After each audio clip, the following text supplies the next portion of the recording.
దేవుని మీద మనకుంటే అసలు లోకాన్ని జయించగలం.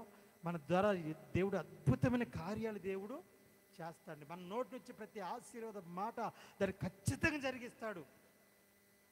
ఏమిటికి ఏం లేదు. మనం పరిచర్య చేస్తుంటే చిన్నపిల్లలు మన పిల్లల్ని పంపిస్తాం పరిచర్యకి. ఏయ్ పనికి మాలినోడా మిక్సర్ని పడేసావు కదరా అంటే సార్ పాస్టర్ గారు అవుతున్నాడు ఇంటికి. ఏమైందిరా?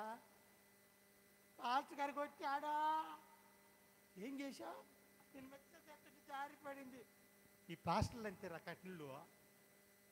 వీళ్ళకి వాళ్ళ పిల్లలకి ప్యానంగా పేమిస్తారు కానీ పరిచయం చేసి ఈసారి కానీ మధ్యలోకి వెళ్ళావా నిన్ను చంపుతారే. అర్థమవుతుందా?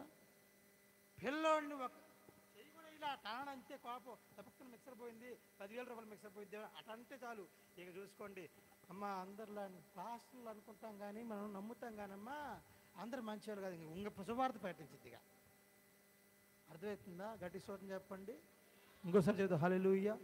నీ ఇష్టాలను ఎప్పుడైతే నువ్వు చంపుకుంటావో అప్పుడే దేవునికి ఇష్టంగా స్నేహితులుగా మనము ఉండగలమండి. గట్టి స్తోత్రం చెప్పండి.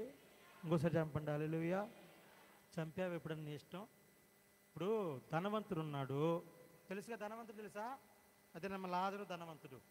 ఆ ధనవంతుడు ఉన్నాడు, ధనవంతుడు చచ్చిపోయి నరకానికి వెళ్ళాడు కదా.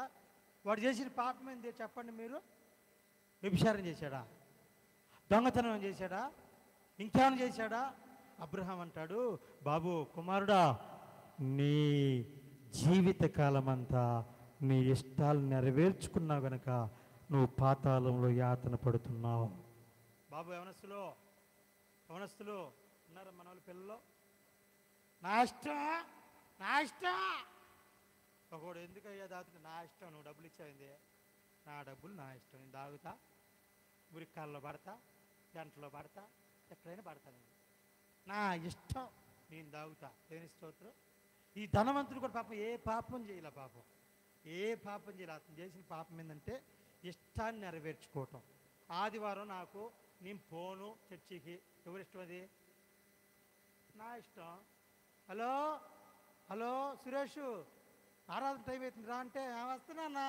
వీళ్ళు వరకు అంతేలే, వరకు పరిచర్య ఇసుకెత్తారు పాటగాళ్ళు.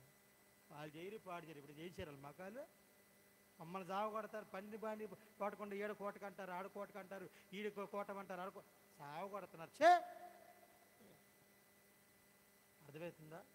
కొన్నిసార్లు మన ఇష్టాలన్నింటినీ పక్కన పెట్టి దేవుని ఇష్టాన్ని నెరవేర్చాలి. దేవుని స్తోత్రం చెల్లిద్దాం. గట్టిగా చెప్పిన హల్లెలూయా.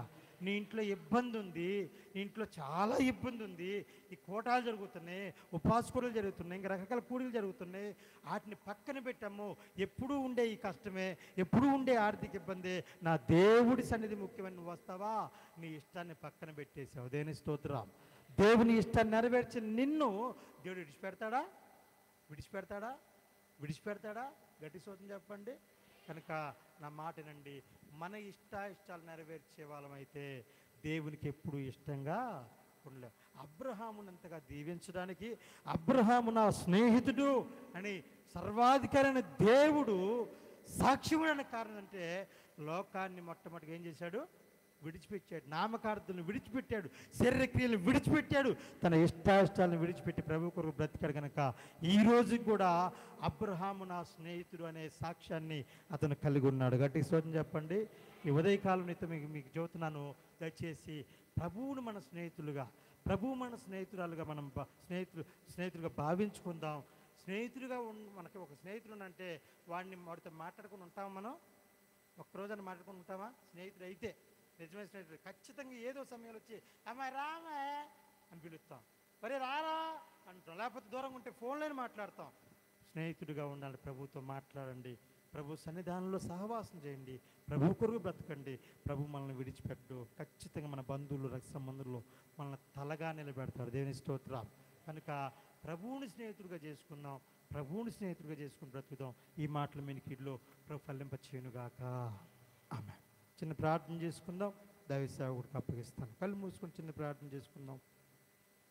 పరిశుద్ధుడా, ప్రేమ కలిగిన తండ్రి, ఈ ఉదయకాలం ప్రభువా ఎంతో ఆసక్తి కలిగి నాయనా నీ సన్నిధిలో ఓపిక కలిగి కూర్చుని